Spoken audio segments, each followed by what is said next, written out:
Jacob is finally safe in Canaan. Safe after a fearful reunion with his brother Esau. A reunion that turned into joyful tears rather than long-considered murder. Now in the land of Canaan, the story begins to shift to the sons of Jacob. Sons that will become the beginning of the nation of Israel. Jacob has 11 sons and one more in Rachel's womb. 12 sons from 4 women. Quite a house full of boys competing for the blessing of their father. A blessing that God hasn't promised to any of them, like that promise he'd made before Jacob their father was born. Here there's no promise of the older will serve the younger. Instead, there's subtle competition. A competition in which the firstborn is the de facto leader. Reuben, Jacob's first son, would be the default receiver of the great blessing from his father. But that doesn't mean that it's a foregone conclusion. Suppose Reuben lost the blessing. Who then would receive it? Well, it would be the next oldest brother. And if he lost it, then the next and the next and so on. In this way, the blessing could theoretically be given to any of the brothers. But as we'll see, Jacob also has a preferred and favorite son. Not the oldest, but the son of his favorite wife. There's tension in the text that we need to keep in mind for the remainder of the book of Genesis. Who will receive this great blessing from Jacob? As this theme begins to develop, we're going to see lots of strife and struggle among the sons of Jacob. But what of Jacob's daughters? The Bible doesn't significantly comment about his daughters, save one. The Bible talks about an event involving Dinah, the daughter of Jacob. A Canaanite man victimizes her, and she's avenged in a wrathful and unjust way by 2 of her brothers. And a quick note to parents, if you have children listening alongside you, this might be a good episode to screen before listening with them. Okay, let's read starting in Genesis chapter 34. Now Dinah, the daughter of Leah, whom she'd borne to Jacob, went out to see the women of the land of Canaan. And when Shechem, the son of Hamor the Hivite, the prince of the land, saw her, he seized her and lay with her and humiliated her. And his soul was drawn to Dinah, the daughter of Jacob. He loved the young woman and spoke tenderly to her. So Shechem spoke to his father Hamor, saying, "Get me this girl for my wife." Jacob's daughter Dinah was apparently minding her own business when a young man named Shechem takes her, violates her in the most intimate way, and then tries to take her as his wife. Shechem has done a grave thing to one of the children of Jacob, especially considering that intermarriage with the Canaanites was frowned upon. Abraham resisted it. Isaac resisted it. But let's see Jacob's reaction when he finds out. Now Jacob heard that Shechem had defiled his daughter Dinah, but his sons were with his livestock in the field, so Jacob held his peace until they came. And Hamor, the father of Shechem, went out to Jacob to speak with him. The sons of Jacob had come in from the field as soon as they heard of it, and the men were indignant and very angry because he had done an outrageous thing in Israel by lying with Jacob's daughter. For such a thing must not be done.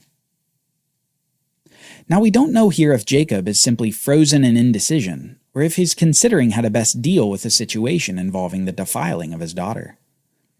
It even appears that as Shechem's father comes out to meet with Jacob, that the 2 men might try to come to some sort of an agreement. But we get a sense of what's coming next as we hear the intense anger of the sons of Jacob. Shechem's father then offers a potentially tantalizing thing to Jacob and his sons. First of all, he offers to pay whatever bride price that Jacob asks for his daughter Dinah. But even more, he offers for all of them to begin intermarrying with the Canaanites, that they could become one people and share the land and take ownership of it. He offers that this budding nation of Israel might simply be subsumed into the nations of the Canaanites. And while we might expect instant rejection, instead the sons of Israel practice something that their father is familiar with: deceit. The sons of Jacob answered Shechem and his father Hamor deceitfully, because he had defiled their sister Dinah.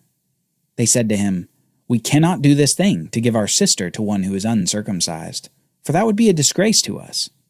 Only on this condition we will agree with you, that you will become as we are, by every male among you being circumcised. Then we will give our daughters to you, and we will take your daughters to ourselves, and we will dwell with you and become one people. But if you will not listen to us and be circumcised, then we will take our daughter and we will be gone." Now at this point, we know that circumcision is the sign that was given to Abraham of the promises that God had made to him. Circumcision was the rite done to males on the 8th day after their birth, to signify faith in the promise of land, seed, and blessing. Perhaps this was known to the Canaanites and perhaps not. But in any case, the sons of Jacob used this differentiating quality as a tool for deception. Shechem's father is pleased by their offer, and he goes home excited for the fact that they are about to subsume and integrate the people of Israel into their own nation. In short order, every male in their city is circumcised. Quite the surgical operation for a whole city. An operation that leads to the city's downfall and brutal vengeance taken by the brothers of Dinah. Next we read, "On the 3rd day, when the men in Shechem's city were sore from being circumcised, 2 of the sons of Jacob, Simeon and Levi, Dinah's brothers, took their swords and came against the city while it felt secure, and killed all the males. They killed Hamor and his son Shechem with the sword, and took Dinah out of Shechem's house and went away. The sons of Jacob came upon the slain and plundered the city because they had defiled their sister." Levi and Simeon, the 2nd and 3rd sons of Jacob, take vengeance on the city, and they significantly overdo it. The violation of their sister is returned in murderous rage on every male in the city. Not only was it deceit, but it was overkill. Then Jacob said to Simeon and Levi, "You have brought trouble on me by making me stink to the inhabitants of the land, the Canaanites and the Perizzites. My numbers are few, and if they gather themselves against me and attack me, I shall be destroyed, both I and my household." But they said, "Should he treat our sister like a prostitute?" So soon after Levi and Simeon had done this thing to the city, Jacob harshly rebukes them. While it certainly wasn't right what Shechem had done to Dinah, neither was this act of aggression and malice by these 2 brothers. Jacob knows that they've caused him trouble, and that there will likely be retribution by some of the other Canaanites. But even in this, Simeon and Levi provide a haughty response to their father, thinking that their actions were justified. Anger, it appears, has clouded their judgment so severely that they believe the murder of many is a fair penalty for the assault on their sister. But Jacob knows better. Now, oddly enough, it's in the midst of this event that God speaks to Jacob and tells him to go back to Bethel, back to the place where God had first spoken with Jacob. Despite Jacob's fear of the Canaanites pursuing them to exact retribution for his son's actions, he obeys the call of God. And on their journey to Bethel, we see God inspire fear in the Canaanites, keeping them from attacking Jacob's family. God is watching out for Jacob, even in the midst of his son's rash actions. Let's listen. God said to Jacob, "Arise, go up to Bethel and dwell there. Make an altar there to the God who appeared to you when you fled from your brother Esau." And as they journeyed, a terror from God fell upon the cities that were around them, so that they did not pursue the sons of Jacob. With the episode surrounding Dinah largely concluded, God speaks to Jacob again at Bethel. And as he speaks, he confirms the covenant again, even echoing a command that he initially gave way back at creation. Let's listen. God said to Jacob, "I am God Almighty. Be fruitful and multiply. A nation and a company of nations shall come from you, and kings shall come from your own body. The land that I gave to Abraham and Isaac I will give to you, and I will give the land to your offspring after you." For Jacob, Bethel becomes the most significant location in his life. It was here that Jacob had seen the angels ascending and descending from heaven. It was here where Jacob had heard God speak those initial promises. And it was here, decades later, that God confirms these promises yet again to Jacob. Promises including nations and kings, but especially the land of Canaan. It's after this confirmation of the promises that Jacob finally welcomes his 12th son into the world. but it's in the midst of incredible grief and sadness, as the birth of a son precedes the death of a wife.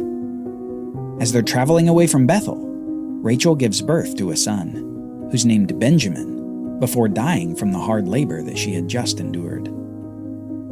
The older son she'd given to Jacob was Joseph, and the younger was his new baby boy, Benjamin. Benjamin would become precious to Jacob. Just as the token of a long-lost loved one is precious to us, this son was that final gift given to him by Rachel. And Rachel was dead. The love of his life was in the grave. Now later, some time after Rachel's death, another of Jacob's sons makes an awful decision. Let's listen to what Jacob's firstborn son does, as the Bible gives us one short sentence about it. It says, "While Israel lived in that land, Reuben went and lay with Bilhah, his father's concubine, and Israel heard of it." While the first sexual sin against the family of Israel was done by Shechem, one of the Canaanites, the next recorded sexual sin is within the family itself. Reuben decides to sleep with Bilhah, one of Jacob's concubine wives. And this time, the text doesn't leave us with any reaction from Jacob. Instead, it simply says that he heard of it. That's perhaps a signal to us that we should tuck this in the back of our minds, because this action of Reuben will come to affect all of Reuben's descendants. We'll come to see this later as the book of Genesis comes to a close. Now, after all these events, Genesis begins to zero in on one of Jacob's sons that we end up getting to know very well in the coming pages of the Bible. It's his older son from Rachel, named Joseph.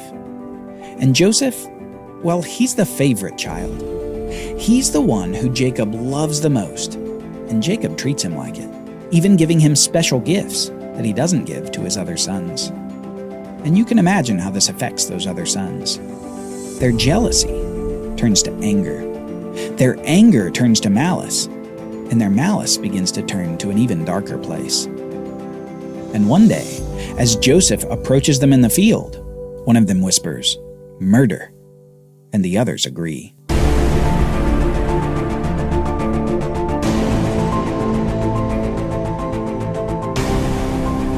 Join us next time as we see murder turn to slavery, blood turn to lies, and a father's joy turned into a lifetime of mourning. For Bible readings, reflection questions, and quizzes, don't miss the Bible Brief app. Available on iOS and Android, so you can go deeper into the story. The Bible Brief is a project of the Bible Literacy Foundation, a nonprofit dedicated to helping you learn the Bible. Give to support the Bible Brief by visiting BibleBrief.org or tap the Give link in the show notes. Thank you for supporting the Bible Literacy Foundation.